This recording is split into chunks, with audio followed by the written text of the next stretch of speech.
Hi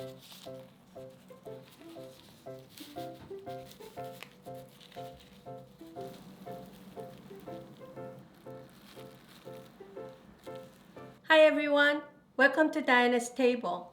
Today I'm going to be making folded gimbap, which is a new style of making gimbap and very popular in Korea. Let's try it.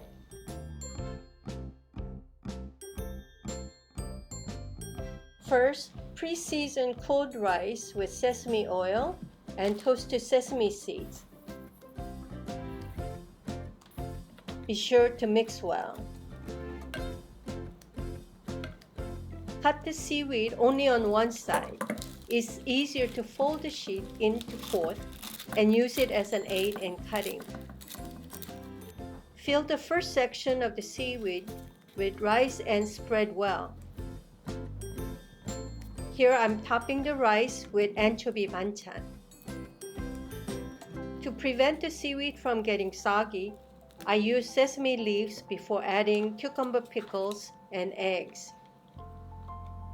You can refer to how to make cucumber pickles in my previous video. You can be as creative and as adventurous with these fillings. Slices of fresh cucumbers and kohlrabi adds to the crunchiness of the gimbap.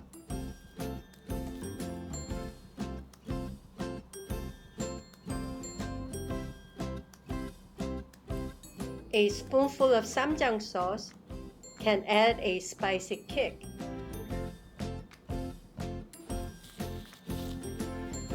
Now the tricky part of folding gimbap. Start with the lower right section, fold over rice.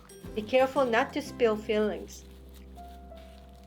It helps to wrap the gimbap in plastic before cutting. Voila! Looks delicious. Another variation of fillings with cheese, ham, egg, and fresh apples. It's almost like making a ham and egg sandwich with rice. I like to add jalapeno to add some spiciness, and of course mustard sauce. A gimbap sandwich. Smoked salmon, egg, fresh mango, and avocado slices can add a very exotic taste to your gimbap. Horseradish sauce with mayo is a must. Healthy but tasty lunch. Happy cooking and happier eating!